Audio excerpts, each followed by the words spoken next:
Welcome to the Mind Sensei Podcast. I'm your host, Peter Taz, and I'll be taking you on a journey to the world of martial arts and introduce listeners to some of the most inspiring and knowledgeable practitioners from around the world. Whether you're a seasoned martial artist or a curious beginner, or just enjoy hearing a great story, the Mind Sensei Podcast Down Under has something for everyone. So tune in, sit back, and let us take you on a journey through the world in martial arts. So welcome to the Mind Sensei Podcast. I'm your host, Peter Taz, and today we've got an incredible and inspiring guest, Sensei John Marrable. Sensei Marrable is not just a remarkable athlete, he's a testament to resilience and determination and one of the most inspirational martial artists you will meet. After a life-changing accident at the age of 10, Sensei Marrable has gone on to achieve incredible feats, including becoming a 7th Dan Nanadan black belt in Goju Ryu karate, representing New Zealand in the para table tennis. In this episode, we'll dive deep into Mr. Marrable's journey, exploring how he transformed adversity into strength, his philosophy on fitness and health, and his passion for teaching others. So join us as we uncover the mindset that drives Sensei Marrable to inspire countless individuals to push through their barriers and live the life to the fullest. Welcome to the Mind Sensei Podcast, Mr. John Marrable. Thank you, Sensei Peter. Awesome to have met you a couple of times now in person and be invited to be part of this podcast. Well, I think your story needs to be told. It's pretty inspirational. I think other people need to hear your journey. So let's kick this off and let's start with what inspired you to get started and how'd you choose your particular style? I became interested in the martial arts, I think really a little bit to do with my father. He'd been in the Royal Navy at the end of the war and had spent time traveling around Asia, China, Japan, and when I had my accident, quite often he'd used to talk about the mind over the matter and Chinese philosophy and things like that.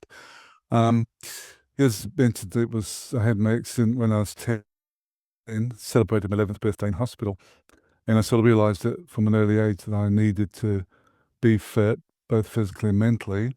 My father, again, said that, you've no way you're going to be able to do a labourer's job. So you have to get good. And I loved the idea of the martial arts to strengthen my mind. Like everyone of my era, Bruce Lee came along, and also Kwai Chung Kane, David Carradine in the Kung Fu series, and that sort of really sparked my interest. In England, no one would teach me any form of martial arts, karate or judo, because I was in a wheelchair. And no one would teach me Kung Fu because I wasn't Chinese. But saying that, a good friend of mine, Gordon, was Chinese, and he said, if I don't tell anyone, he'll teach me odd little bits if I work in their fish and chip shop. So I used to do that for an hour or two a week. Breaking my back meant that I used to have to spend an hour on the loo every other day, and I used to sit on the loo reading martial art books, and still got some of the original ones I brought in the 70s, and that sort of inspired me. A long answer to your question, but we emigrated to New Zealand in end of 74 because my mum was born in New Zealand, and that's where my true martial art journey started. I found a dojo in beginning of 76 that said if I think I can do it, come along. So that's where I first started my karate journey, and that was in Kyokushinkai. Who was the instructor there? The instructor was Sensei Bob Carhill, and very interesting. He belonged to an organization called Romford martial arts, and they studied not only karate but kendo, iaido, and some of the other kabuto weapons. His teacher, one of his closest friends, Don Drager, said to him one time, if you're interested in another martial art, there's a fantastic Japanese or Okinawan master called Higana Sensei, Morio Higana Sensei. And John Jarvis went to Tokyo, met Higana Sensei, and then we started doing Okinawan Goju Ryu in about 1977. So it was really Bob Carhill who started my karate journey, and then there was John Jarvis who sort of steered us to Goju Ryu. The interesting thing is Goju Ryu can trace its roots back to the white tiger and crane kung fu, so it feels like I've finally done the martial art I initially wanted to, being kung fu. Okay. So that was your turning around back into the kung fu journey, right? Yeah, so my friend, I've lost touch with him after 50 odd years, but I'm sure he'd be keen to know that I've got links back to kung fu. Okay. So tell us about your first instructor and what impressed you about him. Well, I arrived at I just spoke to him on the phone, and he was very open to a guy in a wheelchair coming along to training. And I arrived there and I said, look, I'm looking for this gentleman, Bob Carhill. And there was some guy in overalls and a work bag beside him. He said, oh, that's me. And just a very down-to-earth, really strong karateka. It was in the Kyokushinkai days, which, of course, was a very hard style. He was the chief instructor of the club. And then one of the first few black belts, Laurie Scott, he became my instructor.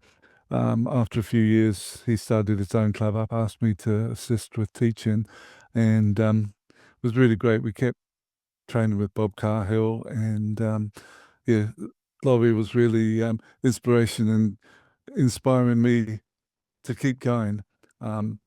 Interestingly, in the early days, people would either think someone in a wheelchair doing karate was just playing at it, or they'd actually do the other thing and think, well, what's this guy doing? And they'd actually try and knock me out of my wheelchair, which was really good. Like I said, if you're sparring someone and if they take it easy on you, just give them a little tap, let them know that you're not a China doll. And it was amazing how they would change and they would realize that I'm not there just playing, I'm there to learn. And it was great advice. But it's had some really good instructors over the years and met a lot of fantastic instructors from all over the world. They all have had some influence on me and helped me in my journey. Okay. So what impressed you about your first instructor? Well, it was just the fact that he was just down to earth, very open to conversation. As he said, you call me sensei in the dojo. I'm just, and it was fantastic. He a welder, and he was just so strong, both physically and mentally. The number of scars, you'd say to him, "What were you doing today?" He said, "I was on the back in this pipe welding away, and I had the hot metal dripping on my arms and there." And he said, "I just had to keep going." And it was like that mind over matter, which was what I was sort of looking for in the martial arts. And no, nothing seemed to bother him. It was.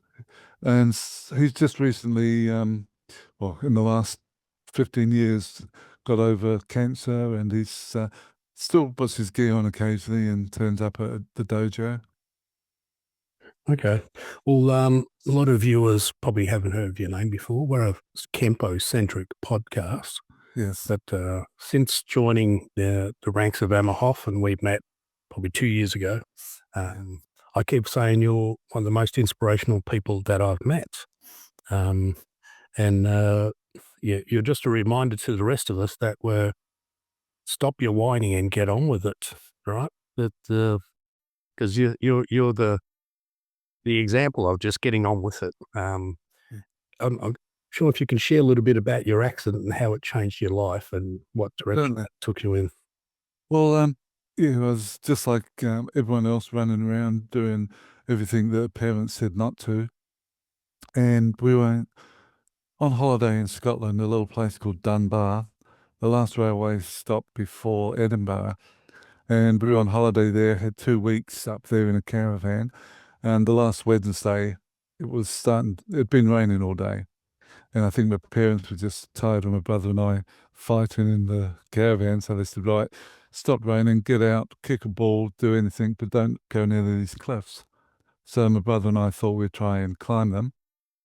And unfortunately, when I was coming down, the ledge gave way and I slipped down, hit the ledge my brother was on, and that spun me out. And I hit the rocks at the bottom of the cliff. Didn't think I had broken my back. All I was aware of was I split my head open. I had a lot of blood all over the place. And I said to my brother, "You better go and get help." He took off running, and the guy who'd seen me fall helped me walk a little way to the golf course. And it's funny, I'm lying on the green, looking at my dad running down this path, thinking if he trips, he's going to fall and hurt himself. I had no pain whatsoever. My mum arrived and she started rubbing my leg and saying, "You'll be right, the ambulance is on its way." And then I couldn't feel my mum's hand on my legs. Spent 10 days in 10 days in the Royal Infirmary of Edinburgh. And then I got transferred to Stoke Mandeville Hospital, which is where the Paralympic sports started. And in those days, you had 3 months in bed just to give the spine a chance to heal. And then I was into my wheelchair, and the first week I was down into the archery hall. The following day, it was table tennis. The following day, it was swimming. So I had something like 6 months of rehabilitation. And in those 6 months, I was introduced to a lot of the paraplegic sports. And when I left hospital, continued doing the sport. And as I said, really keen to do some form of martial art, but no one was keen to take someone on. In those days, people had quite almost a blinkered view. They saw someone in a wheelchair, they didn't think they had the ability to do anything. Interestingly, even the paraplegic sport, they believe that someone who had broken their back T5, which is about bottom of your sternum, they believed you could only do 60 yards or 60 meters. They believed that your heart and lungs weren't strong enough. But as we now know, we can do anything. I was the first paraplegic in New Zealand to do a marathon. Took me 4 hours and 16 minutes. Second one took me 3 hours 34, and it was funny. I was used to do, as well as doing my karate at that stage and working full time, I'd be out doing 100 kilometers a week, 15 Ks Monday to Friday every night, and 25 for the weekend. And you'd have people say, "Oh, but you're not a real athlete." It's just people's attitude sort of drove me even more to pursue the martial arts and just get that mind out, because the stronger you are mentally, it helps. So yeah, that happened 1967. So it's 58 years ago now. So how did you first get involved in karate? What motivated you to? It was just the fact that I loved watching the movies. I'm smiling because every weekend the local cinema would have back-to-back kung fu movies or whatever, and all the originals, like all of Bruce Lee's movies, and just about every kung fu movie was coming around, it would be on, and so we used to watch them. And then I just saw an ad in the paper, karate starting, Kyokushinkai. I'd never heard of Kyokushinkai. I just thought karate was karate, kung fu was kung fu. And yeah, it was quite an eye-opener going along. And the whole hall, there must have been about 70 people on the beginners. And I remember Sensei Bob saying, "It's okay, they won't last after a month." And sure enough, each week there was less people turned up, and it was just amazing. Then, yeah, started there training every Tuesday and Thursday, and been training ever since. It's been You're still training with Sensei Bob? No, unfortunately, like so many different styles and organisations, there was a split quite a few years ago, and he had stopped training at that stage, but he decided to go with the breakaway group. I just wasn't happy with the person who was taken over from John Jarvis, and we belonged to the International Okinawan Goju Ryu Federation, and he said he's going to leave the organization. And I'd met one of the organization heads at that stage, Higano Sensei, in 1977, and he was a fantastic teacher, still is a fantastic teacher. So Bob left with the head of New Zealand at that stage and formed their own organization, which is pity. We often say if there weren't these splits in karate, the organizations would be so strong. Yeah, correct. It's the same in Kempo, but just like in all politics. Yeah, politics. Creeps in, yes. Yeah. Okay, so what are some of the biggest obstacles you've faced in your training, and how'd you get to overcome them? I think initially the biggest obstruction was people's attitude, subconsciously their attitude, because, if they were fighting me, they didn't want to hurt this person in the wheelchair. But once they actually saw that I wasn't a China doll and I could actually take the knocks, it was really good. I think I jokingly say one of the hardest things is putting your karate gi on in a wheelchair, trying to pull the pants up. But that's just, for those listening, I've got a big smile on my face. Karate, doing the patterns and the forms, what I do, I just substitute a kick for a punch. So if you're doing a side kick, I'll do a side strike. Roundhouse kick, I'll do a roundhouse punch and things like that. So I just substitute the kicks for hand techniques. The hardest part is trying to keep the pattern. So if you turn to the left, I'll turn my wheelchair to the left. You'll move forward, I might move forward. You'll do a 160 or 180. We do super impact kata, and it's actually got a jumping kick. I don't do that. I jokingly can jump my wheelchair. I was going to say, I know you. You will be jumping your wheelchair, right? Yeah, definitely. Yeah. I was trying to teach a couple of guys in Australia a few years back how to do it, and they ended up on their backs, or not on their backside, on their back, because they were doing it in my wheelchair, and they tipped back. And yeah, interestingly, when I got my secondary degree black belt, the Higan Sensei said, now take up judo to learn the groundwork, just so that if I do tip out of my wheelchair, I can continue. And that's something I try to do, is get out on the floor and still do a bit of rolling around. I think it's important.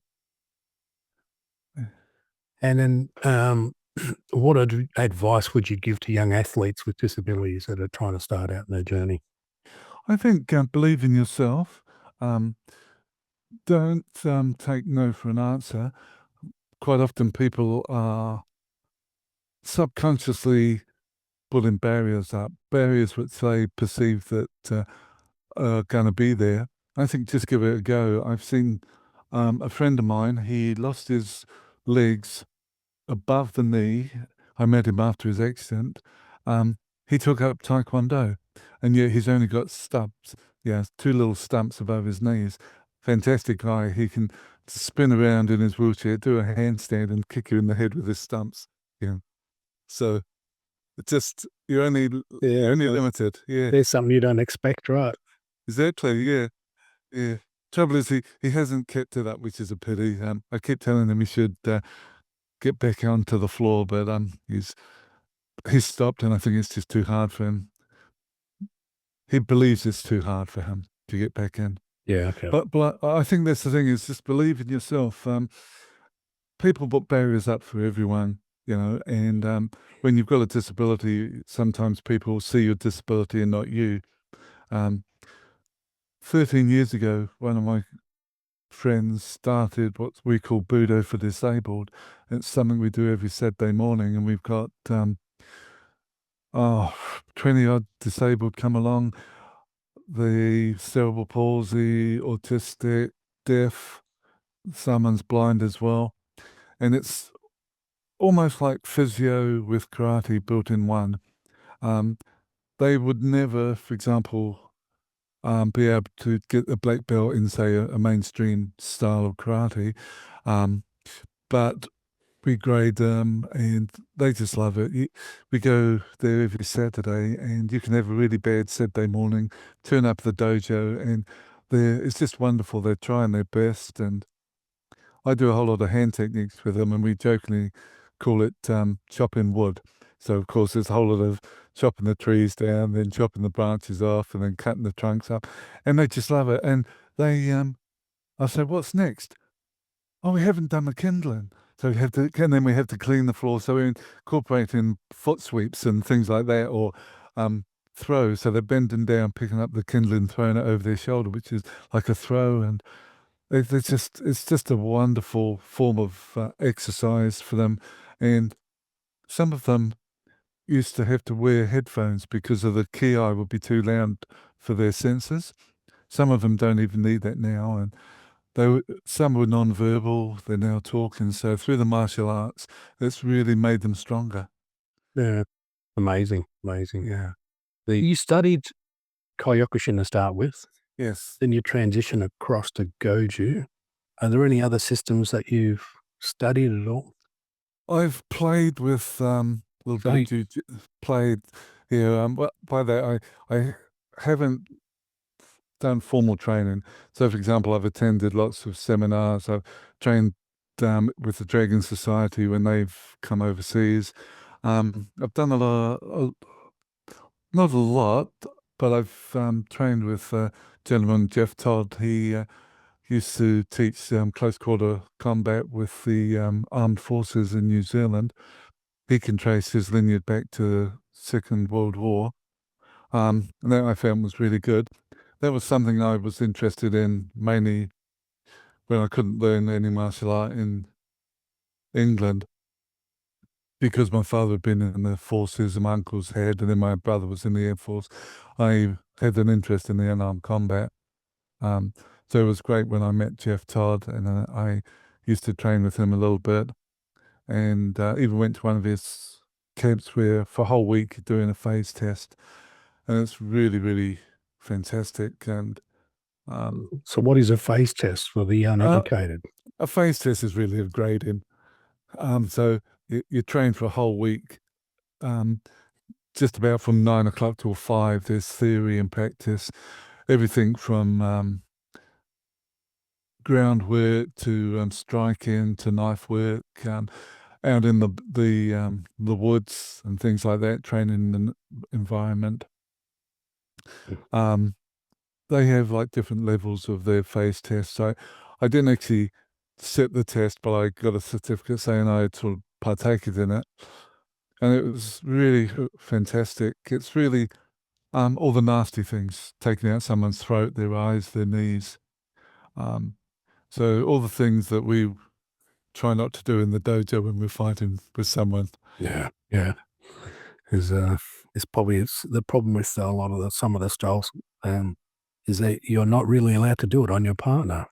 No. It's interesting how Jeff has come up with some really wonderful different bits of equipment so for example, so you can practice your knee kicks. He's got this nice little, like an upside down L pad that you can really practice and just slam your heel right into the knee and down to the top of the instep. He's had some really good, like everyone calls it Bob, the rubberized torso. He's come up with one of those that just automatically will knock over and self-rights all the time, and it's really, really good. So yeah, used to do a little bit of training with him, but now it sort of clashes with my karate club where I'm training now. We sort of changed venue about 10 years ago, if not longer, 15 years ago. Like everything, rents go up, so you have to find a new venue. It's interesting. Every dojo I seem to visit has stairs, so it's good now that I've got my own dojo, which I started teaching in 1995. I've always made sure it's flat access. Yeah. Okay. Let's talk a little bit about your journey again. So you started Kyokushin. Yeah, so that was in 1976. Yeah. progressed into Goju Ryu. Goju Ryu, that was 1977. Right. And then you've stayed with Goju Ryu ever since, is that right? Yeah, that's correct. Yeah. And you just cross-trained in other styles. Yeah, so I've done a little bit of the groundwork with judo, done a little bit of jiu-jitsu, and that's a great thing with budo. We incorporate the judo and the jiu-jitsu with it, so I might get on the floor and do a little bit of groundwork with the guys. I've tried and played a little with kobudo. That's the Okinawan weapons, the nunchaku sai, the bow. But again, it's just finding the time. I teach karate 3 times a week, and then on Saturday I'm doing the budo for disabled, so I'm at the dojo 4 times a week, plus working and doing my table tennis. Nice. Well, let's talk a little bit. Let's take a diversion there. Let's talk a little bit about your table tennis and the journey, how that took you on to join the para team to represent New Zealand. Well, the table tennis was one of the first sports that I was taught at Stowe Mandeville Hospital, and it's something that I really enjoyed. Bought my own bat about 1973, I think it was, and was playing quite regularly. Came to New Zealand, represented New Zealand in 77 in Parramatta. We had some games there, and it was quite funny. I'd had the bat for about, I suppose, 3 years at that stage, 4 years, and this woman said, "Can I borrow your bat?" And I said, "Yeah, certainly." She wandered off, came back, and my next game, it was like a new blade. And I said, "What have you done to my bat?" She said, "I washed the rubber." I'd never known you're supposed to wash the rubber. It gets all the grime and dirt off it. It was like a new bat. I found there was not that many wheelchair players in New Zealand playing table tennis, so I was invariably playing against able-bodied, and I was winning about 50% of my games. But there was no future. There was nowhere to get back into playing table tennis on an international level until about 15, 18 years back. It was like had a bit of a resurgence, and yeah, we've now got some really good players, and we've got the Oceania coming up in Auckland in September in about a month's time. So I was 2 hours this morning down at the local stadium with the table tennis. It was really good. There's about 2 guys who regularly turn up, so I've been doing a bit of coaching with them. But I found that because I've been coaching them for about 18 months, my own standard has dropped a little bit. So I've had to be very selfish and make sure that when I'm working them, I'm actually doing the drills I want to work on as well and try and bring them up. So what you're telling me is that I should not challenge you to a table tennis match. Oh, I pop you too. I love it. It's interesting. My table tennis bat at the moment is made by a Japanese furniture maker. And one of our karate students in Queenstown, which is about 4 hours drive away, I sent her a photo of the blade before I put the rubber on, and she came back and said, "Oh, wow, I'd love a piece of his furniture." So it's like the karate is with me, or the Japanese. But it's interesting. The two, most of us, or there's about 3 different strokes, which are almost open hand. So the high toe stroke, so my backhand is a high toe, my forehand is a high toe, the blockers can be open hand technique. So it's interesting how the karate and the table tennis really work together. The karate can give me the fitness, the reaction time, and the table tennis actually then is just the skills for the table tennis. They're translatable skills. So Yeah, perfectly. yeah. So yeah, I'll bring my bats to Aussie next time. Okay, bring them down. You can whoop my butt. Let me tell you a funny story while we're here, because that just reminded me of a story. You've got a friend of mine, apparently, I'll put it in air quotes. He said he was like number 2 in Victoria in table tennis. He used to play table tennis. He was pretty good. He had his, and we went camping for a weekend and sort of old up in the back blocks in your lawn in the mountains. There was an old campsite that we were, and this campsite had a table, but the table was absolutely shocking. It was warped. It had all these different, it was terrible. And the bats had half rubber missing off them, bits and pieces. And because we've been going there for so long, we knew all the idiosyncrasies of the table and the bats. And he comes on, he's like, "Oh, I used to be number 2 in Victoria, and I'm going to thrash the pants off the Lottiers." And anyway, I absolutely thrashed him because it wasn't all. And he's like, he couldn't believe it. He's going, "I was number 2 in Victoria." I said, "That means I could have been number 1." And it set him off even more, you know.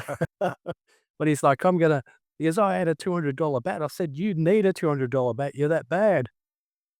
And we just ribbed him anyway. He's like forever saying he's going to get a proper table, proper bat, and thrash me, you know, but we never came back to that. But it was just hilarious because I was like used to playing on this old crappy table and a bat you probably would never touch kind of thing. It's got half bits missing off of it. It was hilarious. And that's it. I've been beaten exactly the same because you're so used to your bat and the feel of the rubber. You pick up something else, your timing's off, your shots are off, and someone will do what you think is going to be fast, but it's a dead rubber, and that's the thing in table tennis now. You can get rubbers that are depends on the thickness of the sponge underneath the rubber. They can be tacky, they can be dead rubber, they can be anti-spin, you can have long pimple, short pimple. It's so scientific now. So you really have to watch a person. And Do your homework, right? exactly. Yeah. And that's the thing. Like, I've got a little notebook somewhere on my desk here with all the little notes, long players. Expect the ball come back opposite to what you think. So you think he's going to have backspin on it, you'll have topspin on it. So it's just being aware, and that's where the karate comes in, being able to focus. I think also the motor skills, like you look at body position, body mechanics, type of forces they're applying, how they rotate. Yeah, everything, all the little idiosyncrasies when we're doing katas and techniques. Yeah. You can start to extrapolate. Not to say that, you know, I'm far from anything in table tennis, but it was just hilarious. This one weekend was just the planets aligned. It was hilarious. It's good. A great weekend. I'll never let him live it down. He was going, "Oh, I was number 2 in Victoria." I'm like, "I could have been number 1." I'll make sure when we play them that if you beat me, we'll keep it secret because you don't want to tell him that you've. Or if you beat me, I'm going to keep that secret too. Oh, good. But it's just a lovely game to take turns because everyone's played it on the dining room table, the kitchen table. You know, in fact, I hadn't seen an uncle in England for 40 years. And he said, I can remember when you came out of hospital, we came to visit you, and your mum and dad had a table tennis set for you, and you beat me.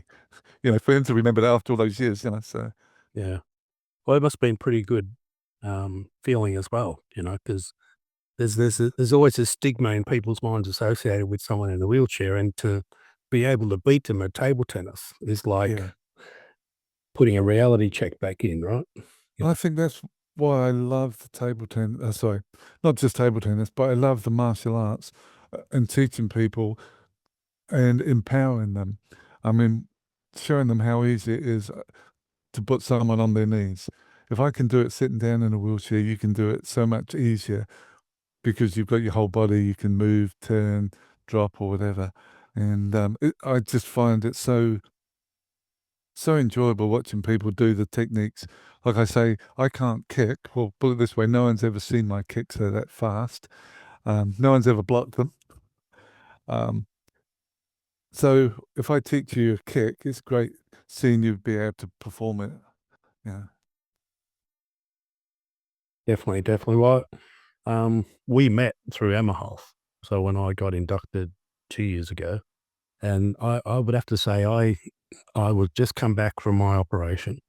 And it was just, for me, it was a fresh breath of air to see you teaching on the mat. And like I kept saying to everyone, pardon my French, but we're a pack of whiny bitches. Like, I met a guy and he's just getting on with it, and he's an inspiration to everyone, you know. Thank you.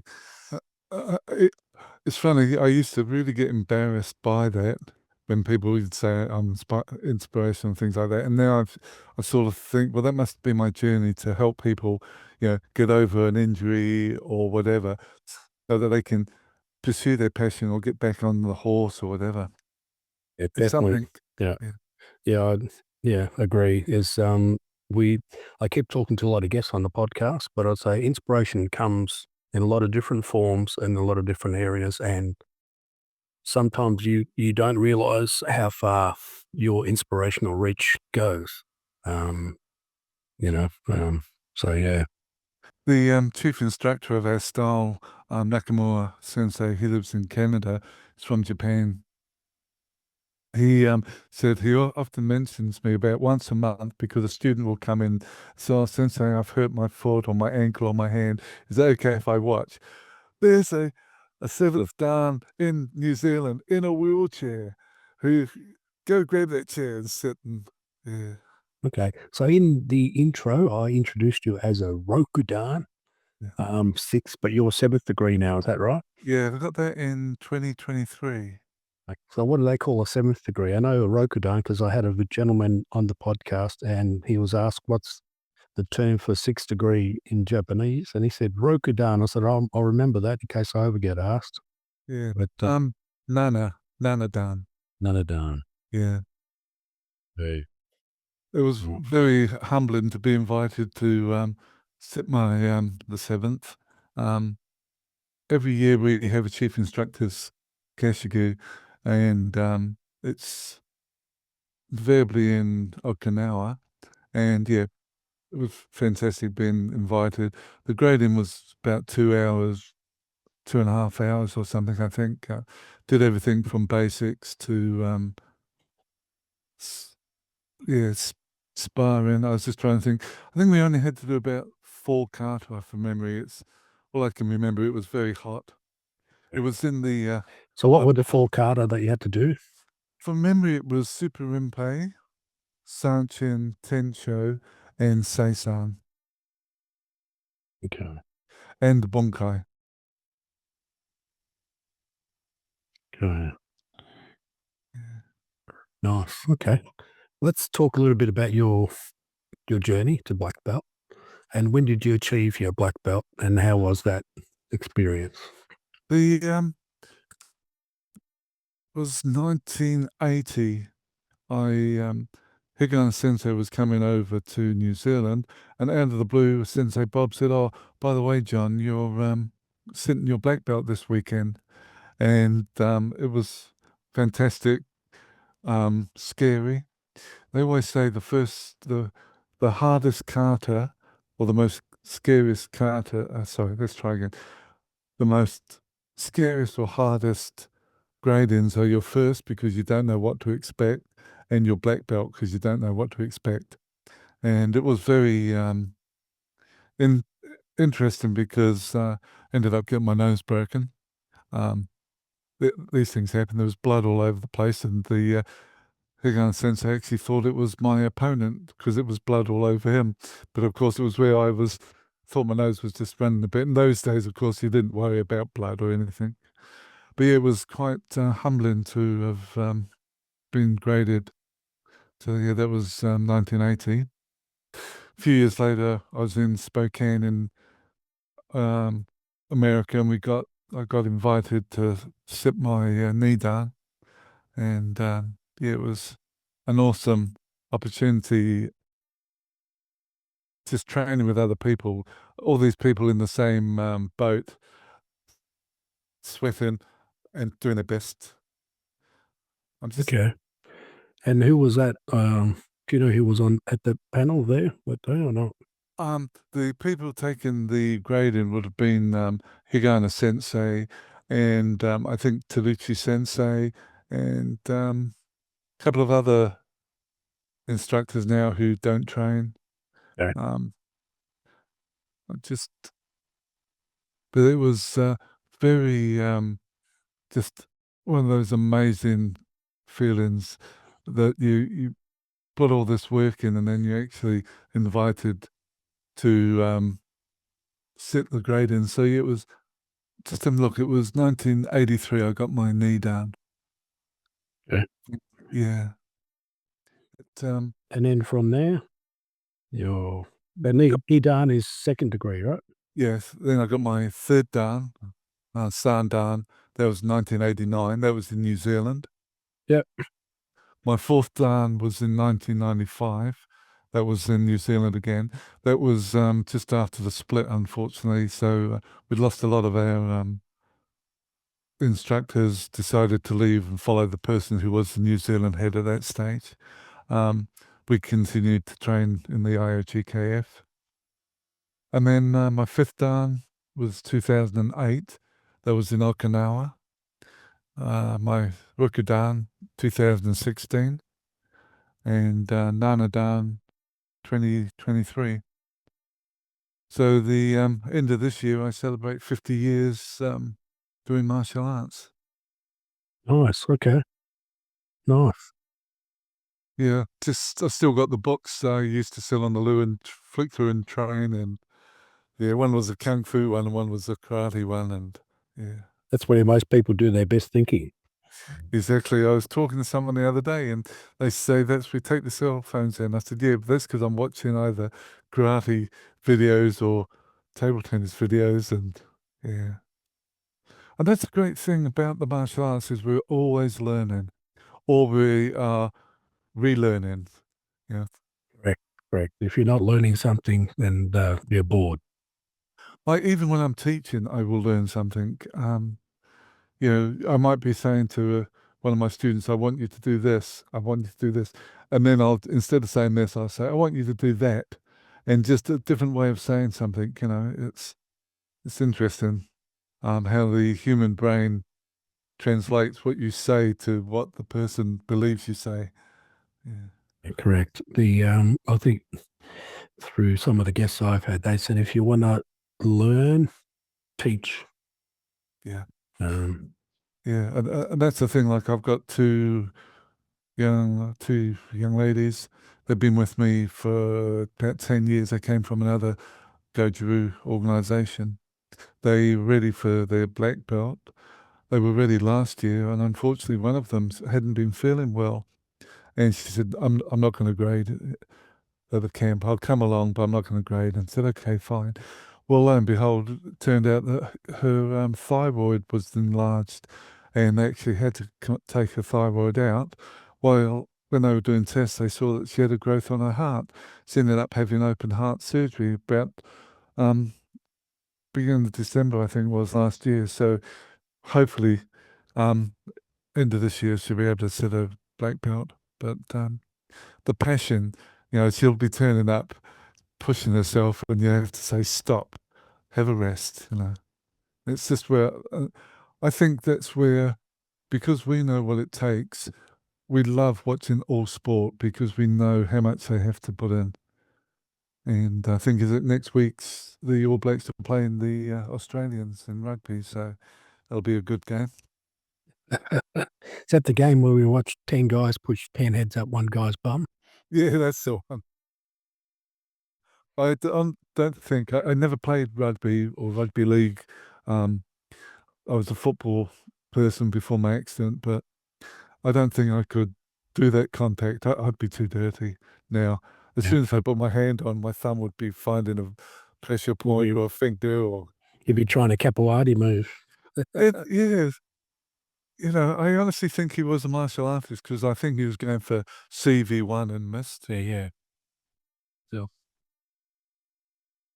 got him moving, but anyway. Yeah, definitely. All right. For those who aren't aware, we're talking about rugby league. And yeah, well, it's not big in Victoria, even though we have Melbourne Storm team. Yeah, But many moons ago, when they started introducing it to Melbourne, because we're all Australian football yeah, rules, AFL, or sort of kick and bounce the ball rather than pass it along and run through a brick wall. yeah, They got the Storm. I think I was working for a company up in New South Wales, and obviously Melbourne, who went and stole all the players from the other states to create their team, won the grand final that year. yeah, So I bought a polo shirt for the Storm, even though I've never watched the game and wore it in the pubs up there, you know. yeah. It just upset them. Yeah. That's good. But no, I think that's the thing. Like, I just love watching the sport, knowing the amount of work they put in the gym, the the time outside doing all the drills, and it's the basics. I watched the game, the All Blacks playing Argentina in rugby union, and some of the basics were not that they were missing; they were just fumbling the ball or things like that. So go back to basics. Yeah, definitely. So let's have a little talk about your black belt training. And what was the hardest test you had to do and why? The hardest test was the 40-man fight. I actually thought I was going really well. Um, I saw a video of it afterwards. In fact, they didn't have videos in those days, 38 camera. And I was actually blocking the punch on the way back. It was that amazing. And yet, I was really fit. I've been doing, like I said, 100 Ks a week from a marathon and things like that. So my fitness, but it was just amazing how the brain and the body were not working together. I could see the punch. I thought I blocked it, but there was sweat all over the floor. My lap was, you would have thought I'd peed myself, actually. My gi pants were that wet just from the sweat dripping off of me. Yeah. That's why we wear black. Yeah. I've often thought, because my hands are always dirty from pushing my wheelchair, my gis are always a little bit dirty around the knees and things. So I've often said, why don't we wear black pants? It would be good. Yeah, black You can make pants. that step change, be the pioneer, John. Yeah, they might let that. I do see sometimes the videos of their senior instructors wearing a different color gi at their dojo, so perhaps I should. Yeah, That you got to have something that delineates you from the students. yeah. They tell they pick me up easy. Yeah. I've heard many stories for Kempo, but pretty much the reason why we wear black gears is twofold. One, that the guys training didn't have very good hygiene. Yeah, So, and then two, it doesn't show blood. that's the second one I've heard as well that doesn't show blood. That's why you find a lot of the guys in the Ado. It's hard to spot. Yeah, So, it looks exactly the same. Sometimes it's sweat or blood. Yeah, it's good. what are some of the hardest things that you've had to do? Sorry, in the Hardest thing. masters? Yeah.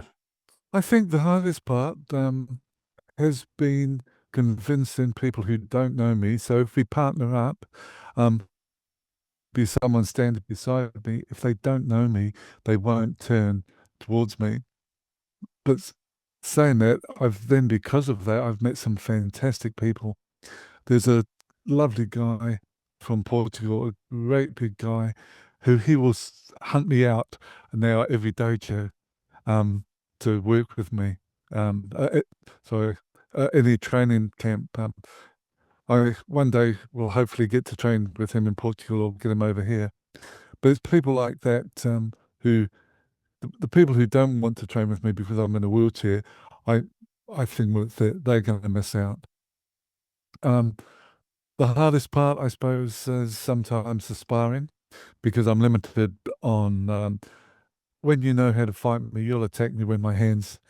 You'll make me move my chair around. So as soon as my hands drop down on the wheels, there's an opening. But I know that as well. I'm just going to make some notes.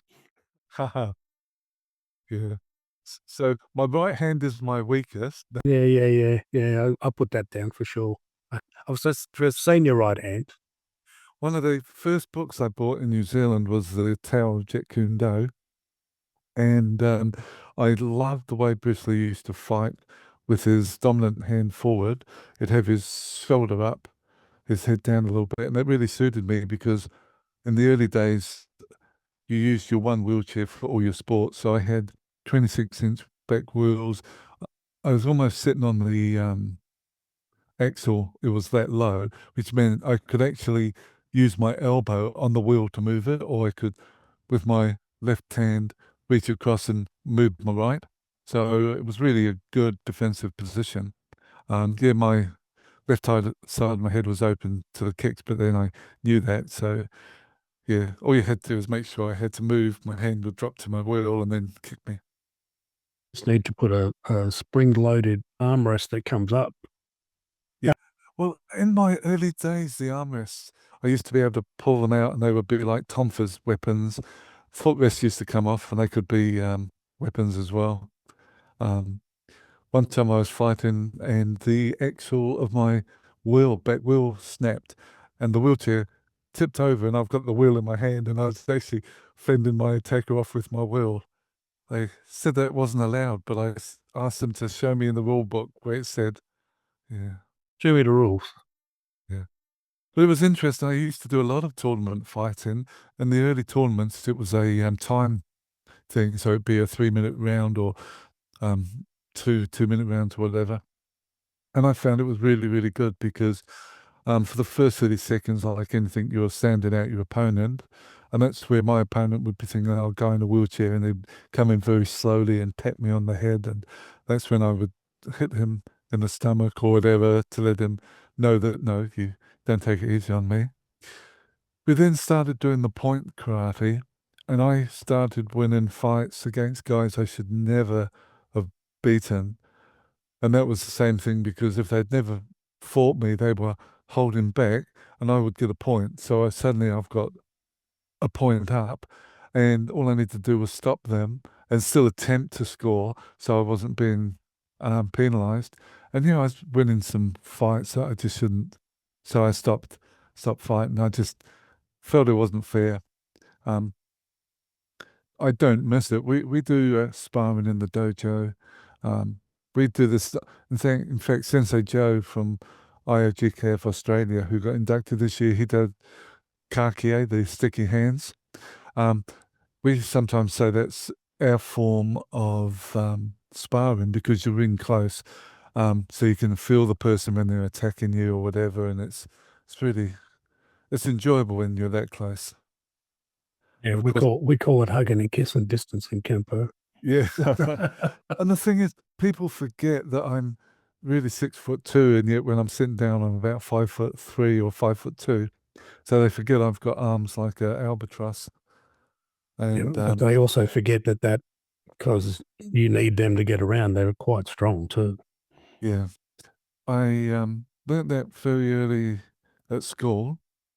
I used to get bullied before my accident. I had big ears, a bit of a lisp, glasses, then broke my back. So I ended up in a wheelchair and so got picked on even more. And the kids often forgot and they'd call me names and they obviously thought I was deaf as well. So I said, sorry, what did you say? And they'd come close and I would grab them and they would soon realize I had a strong grip. Yeah.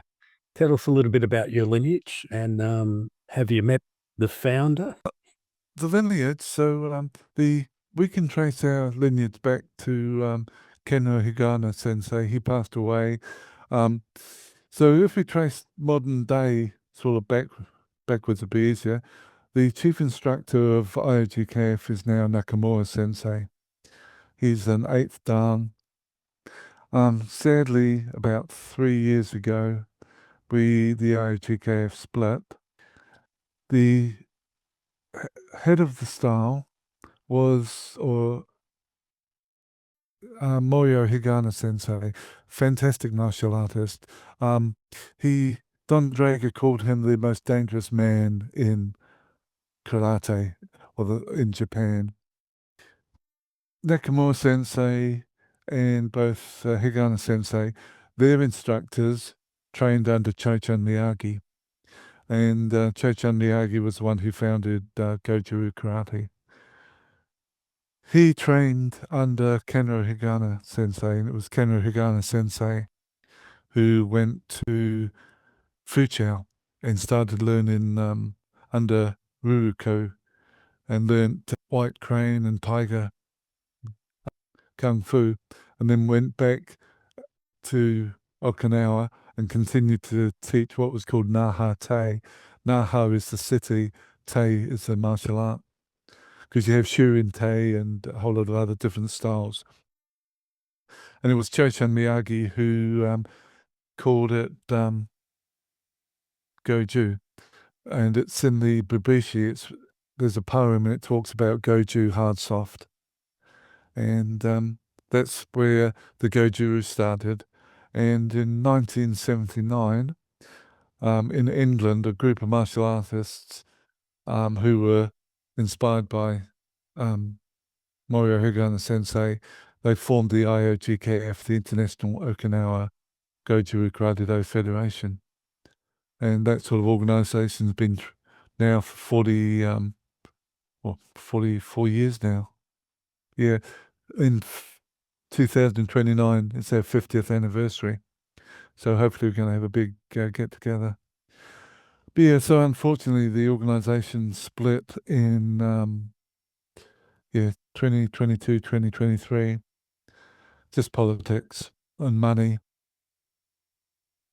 And I unfortunately, really, one of the hardest decisions I ever made was not to follow Higano Sensei, because some of the people who I felt were doing all the bullshit and the lies were still going to be his students. And I thought, no, I couldn't try to blacken Nakamura Sensei's name.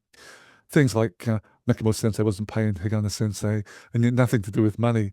Nakamura Sensei was totally separate from that. He's got a yacht now and all this other bullshit that was going on. And it was, like Kyokushinkai split, and you've had so many different split. Taekwondo is split, I don't know how many times in New Zealand. Just a very, very sad. The thing is, IOGKF is still very, very strong. We've got, they've just had a really good European training camp. When you tested for your, 1980, you graded for Showdown. Yeah. You got a special story there for us, haven't you, about your belt?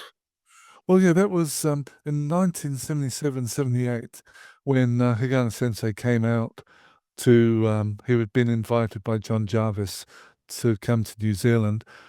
Because at that stage, we were Kyokushinkai, but Sensei John Jarvis wanted to change to another style.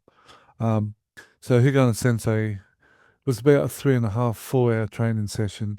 I don't know how many punches we did or how many kicks everyone else did. It was interesting. After the training, people said, "Oh, you're lucky. You didn't have to do all the kicks." I said, "No, but did you not notice that when you were kicking, I was still being told to punch?"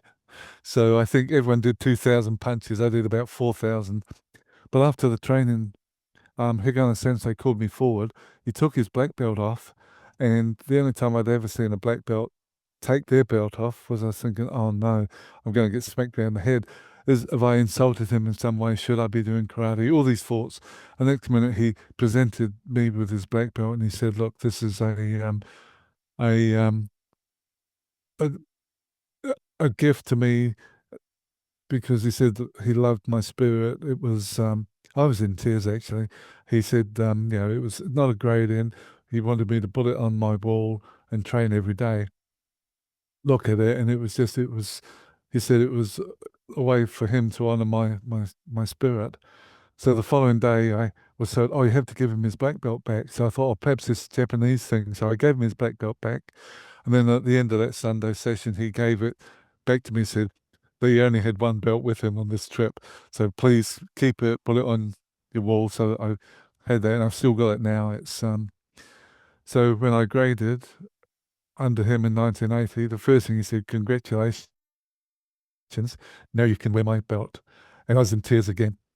And funny thing, in the following year, we went to Okinawa. We had our very first big international training camp for the organization.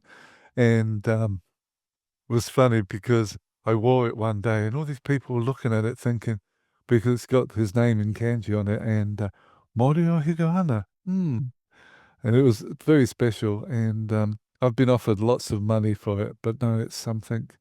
And that's why it was very, very sad that when the organization split, and I've still got his belt, and I said he's a fantastic man.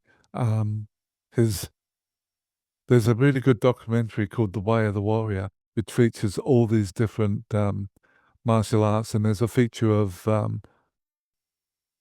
one of the episodes is of Higano Sensei, and you'll see him running around the streets of Naha, and just fantastic.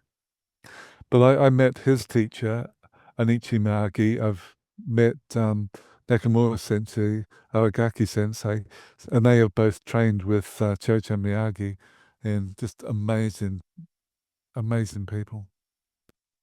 Chocho Miyagi is the original Miyagi from the Karate Kid story, right? Supposedly, yes. Supposedly. Yeah. Air quote. Let me put the air quotes in.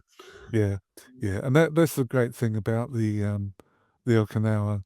And I was actually, because we can trace our lineage back to Ruruko, who taught the white crane and tiger style. A lot of our moves you can see in some of the kata, some of the forms, white crane or tiger.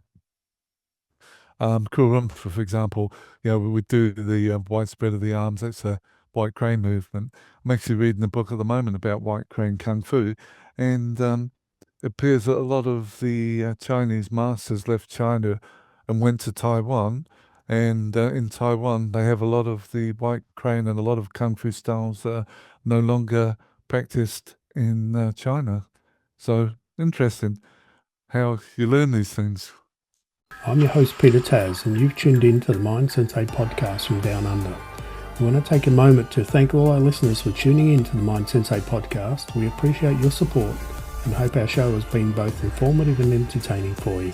If you haven't already done so, we would like to invite you to subscribe to our podcast so you never miss an episode. Finally, we'd like to thank our guests for sharing their knowledge and experience with us. Without their generosity, this podcast would not be possible. Thank you again for listening to the Mind Sensei Podcast Down Under. We hope that you continue to join us on this journey through the world of martial arts.